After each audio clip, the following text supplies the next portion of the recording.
Les Français sont vraiment des pigeons. Il y a pas d'autre mot. Je suis désolé, il y a pas d'autre mot.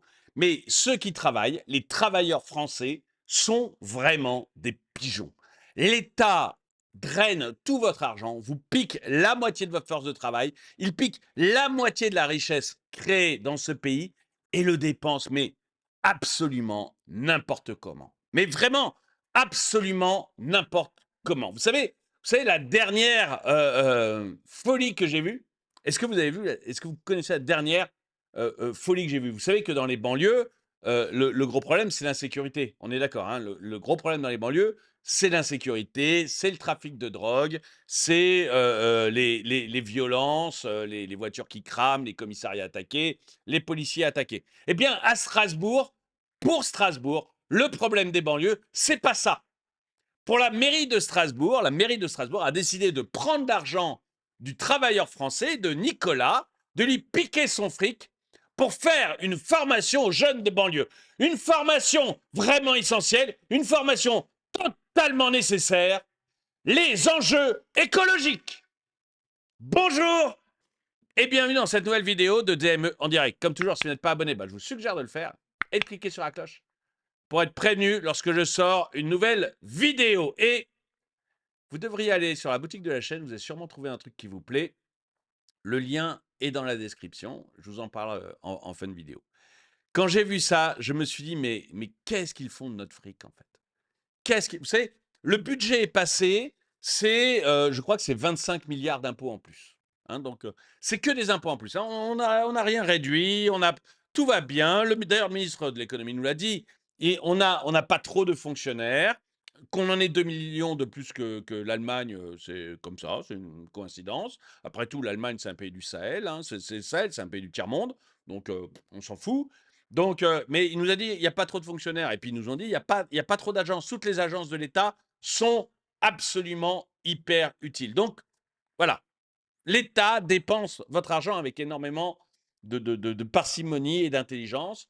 Et puis les impôts locaux qui ont explosé complètement, hein, mais alors là, mais ça vient du délire, hein, je vous rappelle la taxe foncière. C'est normal parce que les mairies ont absolument besoin d'argent. Et quand ces gens se sont engraissés avec votre fric, on regarde comment ils le dépensent. Et quand je suis tombé là-dessus, je me suis dit, mais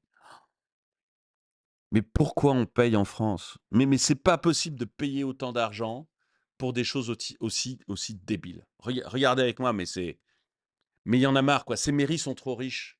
L'État est trop riche. Il faut absolument les mettre à la diète, quoi. Et quand je dis à la diète, c'est-à-dire qu'il faut vraiment leur serrer le kiki, quoi. Il y a un moment, il faut leur dire, afuera. Il y en a marre.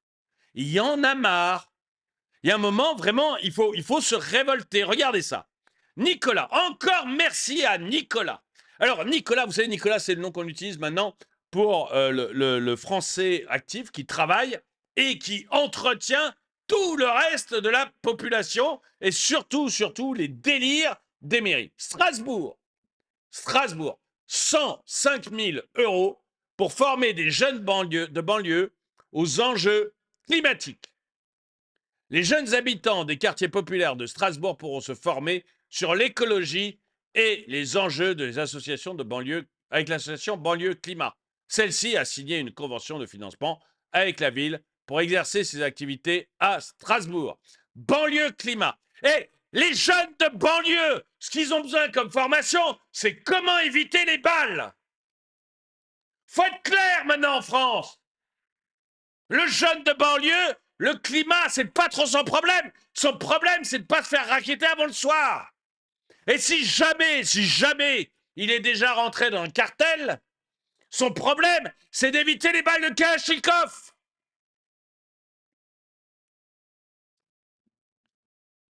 Sérieux, sérieux.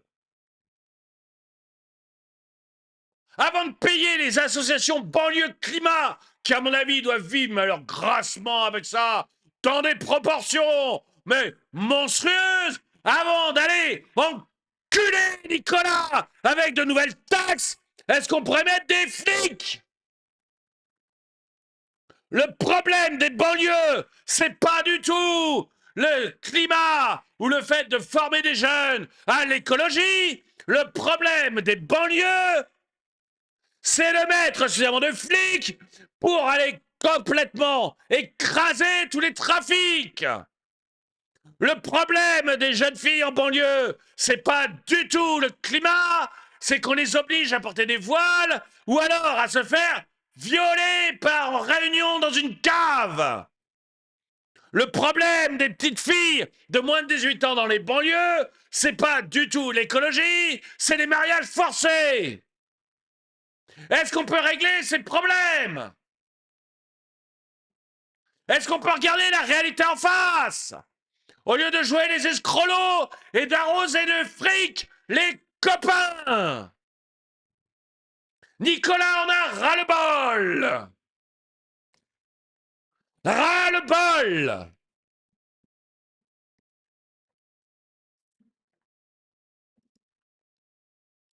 Pour leur apprendre que brûler des voitures au jour de l'an participe au réchauffement climatique.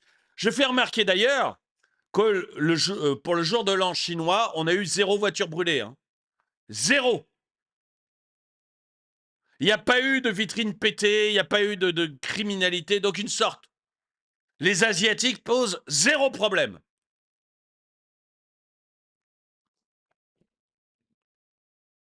Donc, on pourrait faire régner ce genre d'ordre dans les banlieues.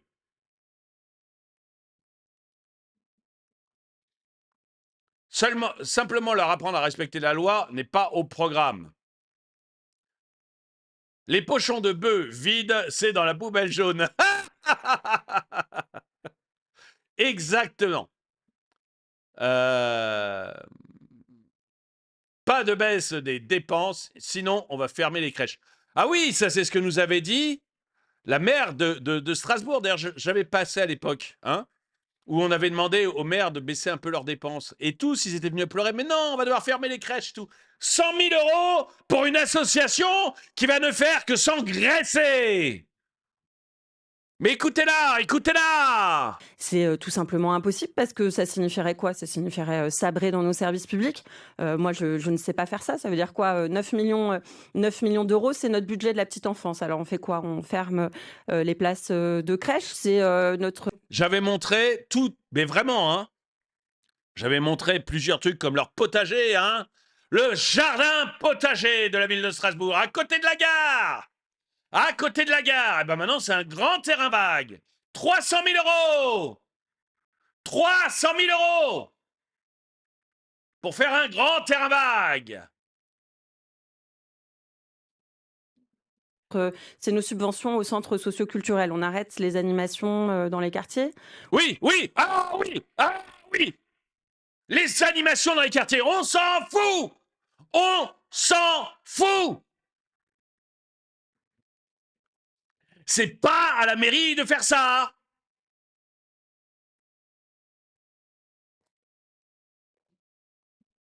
Ou encore, c'est le reste à charge pour la collectivité une fois que les parents ont payé le ticket de cantine. Donc on fait quoi? On empêche certains enfants de se rendre à la cantine le midi. Enfin, on voit bien que c'est... Le socialisme et l'écologisme, c'est des horreurs pour toute personne étant un tout petit peu sensée. Ces gens-là sont d'une mauvaise foi. Ils sont menteurs, mais c'est incroyable. Incroyable. Mais comment on peut voter pour des gens comme ça? C'est absurde. Nos collectivités sont de bonnes gestionnaires. Ce qui me met aussi en colère, c'est qu'on encaisse les crises depuis maintenant 4 ans, les crises sanitaires. Donc, chaque fois, on nous caresse dans le sens du poil en disant c'est formidable, les maires, les élus locaux, ils ont géré la crise sanitaire, ils ont mis en place les centres de vaccination. Ah, ils sont formidables, ils ont accueilli les familles déplacées d'Ukraine. Ah, ils sont formidables, ils ont géré les émeutes urbaines. Et à la fin, voilà le résultat, voilà comment on nous récompense d'assurer la cohésion sociale et de préparer l'avenir et d'encaisser ces crises. Moi, j'ai pas eu l'impression que les émeutes urbaines avaient été gérées. Hein. Honnêtement, hein, on a laissé faire. Et puis à un moment, les trafiquants de drogue et les imams en ont eu marre. Ils ont sifflé la fin de la récré et c'est comme ça que ça s'est arrêté, hein, les émeutes urbaines. Non, mais il y a un moment, il faut être clair aussi. Hein. Faut être clair. La police était 500 mètres plus loin, ne voulait surtout pas bouger, empêchait à la limite les émeutiers de rentrer dans les beaux quartiers, parce que ces gens-là ne veulent pas être dérangés. Mais tout le reste, ça pouvait cramer. Hein. Ça pouvait cramer. C'est quand les dealers de drogue ont commencé à se dire, attendez, le fric rentre plus, il faut se calmer, et quand les imams ont commencé à hurler, que ça s'est arrêté. Vous n'avez rien géré, rien du tout. Vous avez géré vos maisons à vous et vos quartiers à vous. On nous remercie en sabrant nos budgets. Franchement, c'est injuste et inacceptable. Le secret, la commission a financé des ONG environnementales afin qu'elles ciblent des eurodéputés, influencent leur vote sur les mesures écologiques. Ce pacte vert, on l'a porté. C'était l'une des conditions quand nous avons décidé de soutenir Ursula von der Leyen en 2019. Voilà ce qu'attendent les peuples et la planète, un pacte pour le futur. Si on détricote le Green Deal, qu'est-ce qui va se produire? La catastrophe, le consentement à la catastrophe. L'institution finançait des ONG pour faire pression sur les eurodéputés en faveur du pacte vert. On ne peut pas acheter des députés comme on achète des clubs de foot. Dans ce Green Gate, ce ne sont pas des pays qui corrompent, mais la Commission européenne qui finance, grâce à votre argent, ses propres fonctionnaires et des organisations pour influer en faveur de sa propre politique, très contestable par ailleurs. Il faut remercier Jean-Paul Garot, qui est un homme remarquable, un grand juriste, un grand magistrat, qui a saisi le parquet financier. Quel a été le rôle de Madame Ursula von der Leyen dans cette affaire? La Commission européenne a-t-elle vraiment utilisé de l'argent du contribuable européen pour financer sa propre propagande au moment du pacte vert?